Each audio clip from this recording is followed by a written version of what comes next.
Hello बच्चों, मैं हरीश मटपाल आप सभी का बहुत बहुत स्वागत करता हूं अपने ज्ञान सागर मटपाल चैनल में। बच्चों, आज की इस वीडियो में मैं आपके लिए लेके आया हूं एक्सरसाइज 10.5 का question number 8, 9th class NCERT maths. तो हम क्वेश्चन नंबर 8 देखते हैं। बच्चों, इस क्वेश्चन में हमें गिवन है, एक ट्रेपेजियम गिवन है जिसका एक पेयर पैरेलल होता है और दूसरा पेयर पैरेलल नहीं होता। तो हमें गिवन है ए बी सी डी, एक ट्रेपेजियम हमें दिया हुआ है ए बी सी डी। ये ए बी सी डी हमें एक ट्रेपेजियम दिया है जिसमें ए बी और सी डी पैरेलल है और ए डी और बी सी बच्चों नॉन पैरेलल है।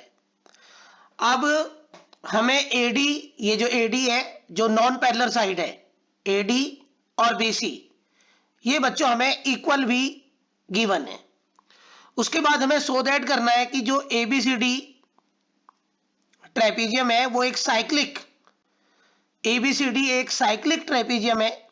बच्चों, साइक्लिक ट्रेपेजियम ये तभी होगा जब इसके अपोजिट एंगल ए और एंगल ए के अपोजिट है एंगल सी, इनका जोड़, इनका सम 180 होगा, तभी एबीसीडी एक साइक्लिक क्वाड्रिलेटरल साइक्लिक ट्रेपेजियम होगा।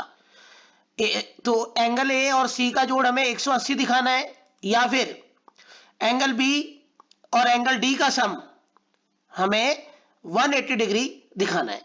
तो बच्चों, कंस्ट्रक्शन में हम लोग क्या करते हैं कि कंस्ट्रक्शन में हमने क्या किया, ए एम परपेंडिकुलर डाला, ए एम हमने परपेंडिकुलर डाला, ए एम परपेंडिकुलर डाला किसके ऊपर, डीसी के ऊपर। तो ए एम हमने परपेंडिकुलर डाला है डीसी के ऊपर, तो हम लिखेंगे ए एम परपेंडिकुलर डीसी। उसी प्रकार से बच्चों हमने बी एन, उसी प्रकार से हमने बी एन भी परपेंडिकुलर डाला, बी एन परपेंडिकुलर डाला है डीसी पे। तो कंस्ट्रक्शन में हमने क्या किया कि ये वाला एंगल 90 डिग्री है और इधर भी ये भी 90 डिग्री है। तो अब हम इसे सॉल्व करेंगे। तो बच्चों, हम इसको सॉल्व करने जा रहे हैं। सॉल्व करने से पहले हम क्या करेंगे, दो ट्राइंगल ले लेंगे। एक ट्राइंगल ले लिया हमने ए एम डी एंड दूसरा ट्राइंगल ले लिया बच्चों बी एन सी। तो ये दो ट्राइंगल जो हमने लिए हैं कौन कौन से भाई, ए एम डी और दूसरा ट्राइंगल है बी एन सी। ये दो ट्राइंगल बच्चों हमें कॉन्ग्रुएंट दिखाने हैं। तो कॉन्ग्रुएंट दिखाते हैं हम लोग, ये दो ट्राइंगल हमें कॉन्ग्रुएंट दिखाने। तो कॉन्ग्रुएंट के लिए हम क्या करेंगे, यहां पे बच्चों अगर हम देखें तो ये एंगल जो है ये 90 डिग्री है, क्योंकि by construction A M DC के ऊपर परपेंडिकुलर है। उसी प्रकार से ये वाला एंगल भी 90 डिग्री है। तो एंगल ए एम डी और एंगल बी एन सी दोनों के दोनों 90 डिग्री हैं और इसका रीजन है बाई कंस्ट्रक्शन। तो बाई कंस्ट्रक्शन हमने जो परपेंडिकुलर डाला था बच्चों, तो ये 90 डिग्री और इधर भी 90 डिग्री, ठीक है। उसके बाद बच्चों एडी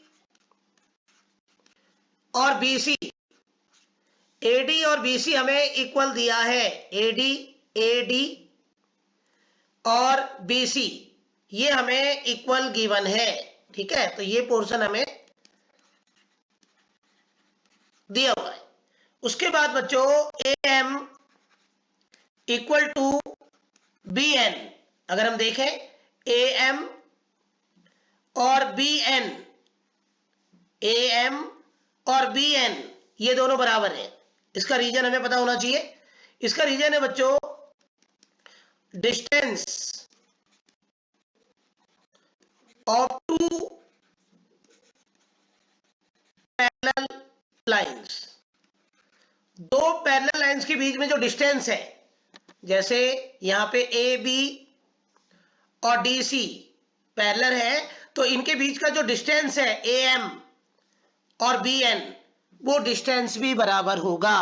तो बच्चों जब दो लाइन पैरेलल्स होती हैं तो उनके बीच का डिस्टेंस ए एम और बी एन, वो डिस्टेंस बराबर होता है। तो ए एम की लेंथ और बी एन की लेंथ भी बराबर होगी। अब बच्चों हमने प्रूव कर दिया कि triangle A M D congruent है ट्राइंगल बी एन सी के। तो यहां पे जो प्रॉपर्टी लगी है, यहां पे दोनों का हाइपो बराबर है, ए डी और बी सी हाइपो बराबर है। उसके बाद दोनों का एक एंगल 90 डिग्री है और कोई एक साइड बराबर है। तो यहां पे आरएचएस के अकॉर्डिंग दोनों ट्राइंगल कॉन्ग्रुएंट है, क्योंकि दोनों का एक एंगल राइट 90 डिग्री है, दोनों का हाइपो बराबर है और दोनों की एक साइड बराबर है। तो बच्चों ए एम डी, यहां पे ए एम डी और बी एन सी, ये दोनों ट्राइंगल कॉन्ग्रुएंट हैं। और जब दो ट्राइंगल कॉन्ग्रुएंट होते हैं तो बाय सिंप्लिसिटी एंगल डी जो है, देखो ध्यान से, एंगल डी और एंगल सी ये दोनों भी बराबर होगा। तो एंगल डी बराबर एंगल सी, इक्वेशन फर्स्ट, और रीजन होगा बच्चों बाय सिंप्लिसिटी। जब दो ट्राइंगल कॉन्ग्रुएंट है तो उनके कॉरस्पॉन्डिंग पार्ट्स भी बराबर होते हैं। तो ट्राइंगल ए एम डी में एंगल डी और ट्राइंगल बी एन सी में triangle C, sorry angle C, ये दोनों बराबर होंगे। अब उसके बाद अगर हम देखें बच्चों, हमें ए और बी अलग से बना के देखते हैं हम लोग इसको, और डी सी, ये दोनों के दोनों हमें पैरेलल्स गिवन है और एक लाइन ट्रांसवर्सल है एडी ट्रांसवर्सल है। तो बच्चों हमने पढ़ा है कि जब दो लाइन पैरेलल होती हैं तो उनके सम ऑफ द एडजेसेंट एंगल, तो यहां पे एंगल ए और एंगल डी, इनका सम 180 डिग्री होगा। तो बच्चों ए बी पैरेलल है डीसी के और एडी ट्रांसवर्सल लाइन,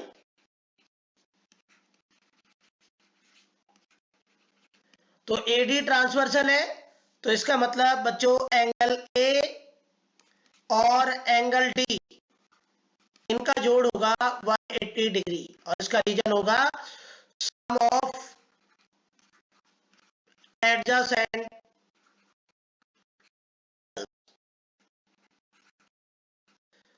दो आमने सामने जो एंगल होते हैं उनका जोड़ 180 डिग्री होता है।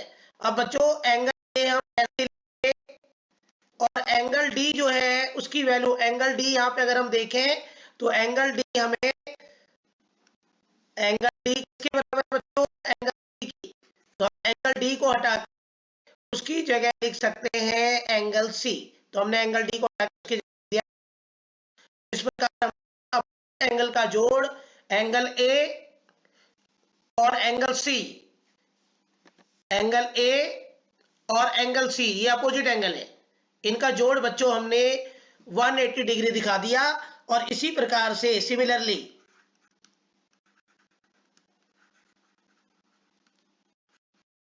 जो एंगल बी है और एंगल बी के अपोजिट है बच्चों एंगल डी, तो उसका जोड़ भी 180 डिग्री होगा।